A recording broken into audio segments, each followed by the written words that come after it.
Sekarang apa yang harus kita lakukan? Apa yang harus saya dan saudara buat? Yang pertama, tetap tenang dan fokus kepada janji Tuhan.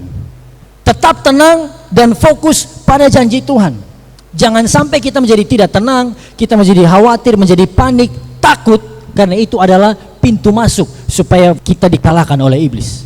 Itu pintu masuk supaya virus penyakit berkuasa atas kehidupan kita. Jika engkau tawar hati pada masa kesesakan, kecillah kekuatanmu. Kalau kita tawar hati pada waktu masa kesesakan, apa masa kesesakan hari-hari ini? Kita sangat mudah, kita sangat rentan terkena virus ini. Hati yang gembira adalah obat yang manjur, tetapi semangat yang patah mengeringkan tulang. Kondisi seperti ini, jangan sedih, jangan takut, tetap bersukacita, tetap bergembira, tetap semangat. Walaupun harus kerja dari rumah, semangat. Walaupun harus sekolah dari rumah, online, kalau ada sekolah yang sebagai sistem online, semangat.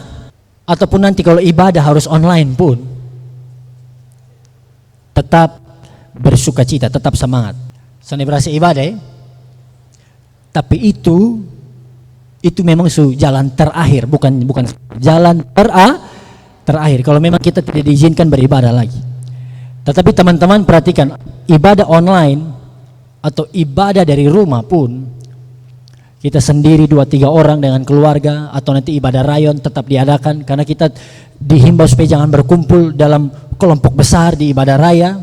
Bukan soal tempat ibadah, bukan di gereja, bukan di rumah. Yesus katakan seperti ini, akan datang waktunya orang-orang tidak akan menyembah Tuhan di Samaria atau menyembah Tuhan di Yerusalem, tapi orang-orang akan menyembah Tuhan di dalam roh dan kebenaran. Perhatikan, bukan di Yerusalem, bukan di Samaria, bukan di bait Allah, itu tidak menentukan. Perhatikan, ini hanya saya katakan di hari kemarin, ibadah ini kan tradisi di dalam gedung, ini kan sistem manusia.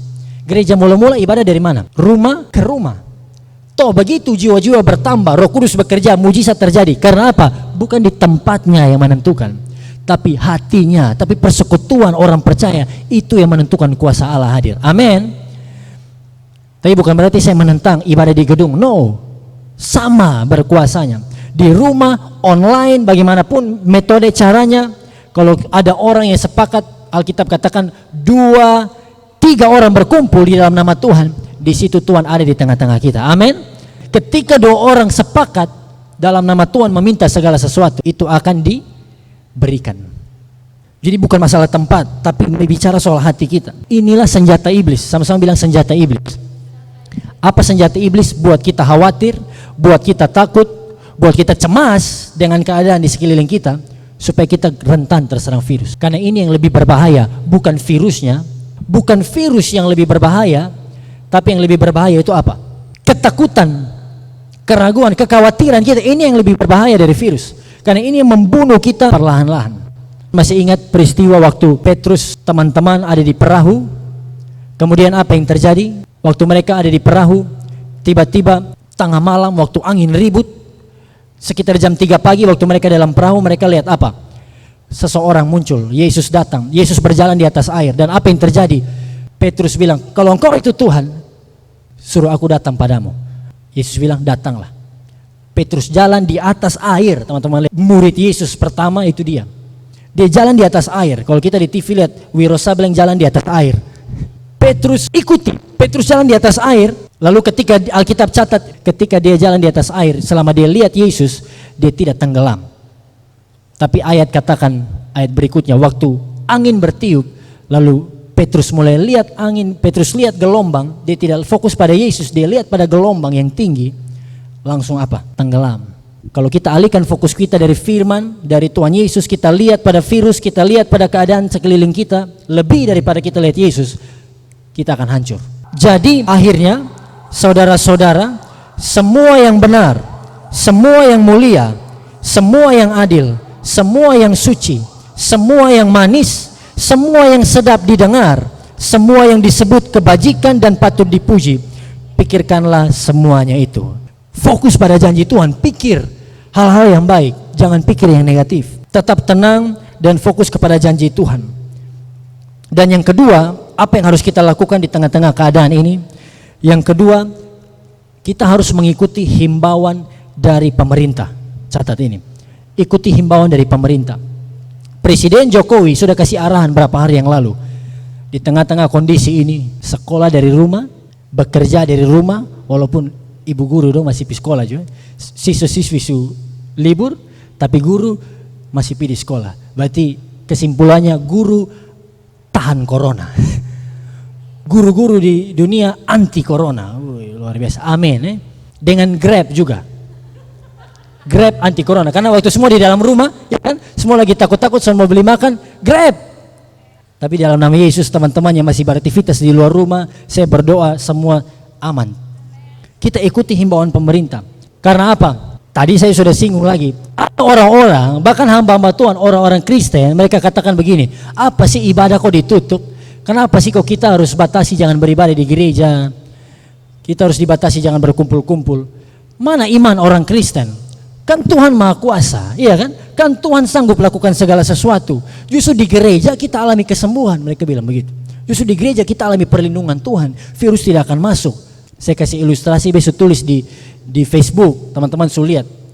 Kenapa kita harus ikuti anjuran pemerintah, batasi jam beribadah, contohnya tidak berjabat tangan, bahkan ada yang ibadah online. Kenapa? Di daerah-daerah yang sekarang di lockdown. Karena kita bukan hanya beriman pada Tuhan, tapi kita harus apa? Hikmat wisdom. Saya kasih contoh di Facebook itu saya tulis. Kalau BMKG sudah kasih peringatan akan ada badai, akan ada gelombang tinggi, kapal-kapal jangan jalan. Ini contoh sederhana. Lalu ada nakoda, ya kan, ada awak kapal. Di dalam kapal semua orang bilang, tenang. Alkitab catat Yesus sanggup redakan angin ribut. Lalu kapal tetap jalan, kupang rote, walaupun ada badai, ada gelombang. Apa yang terjadi? 28 Januari tahun berapa tuh? 28 Januari tahun 2007 kalau tidak salah. Di 2006, 2006 kapal tenggelam di mana? Bukavu. Kan Yesus bisa tenangkan angin ribut. Nah itu iman dan berhikmat. Kalau pemerintah, Alkitab katakan pemerintah hamba Allah, kita taat pada pemerintah. Amin. Pemerintah bilang jangan terlalu kumpul di banyak orang, jangan jabat tangan, apalagi cipika-cipiki. Karena virus itu teman-teman menyebar melalui cairan dan masuk melalui mulut, hidung, telinga dan mata.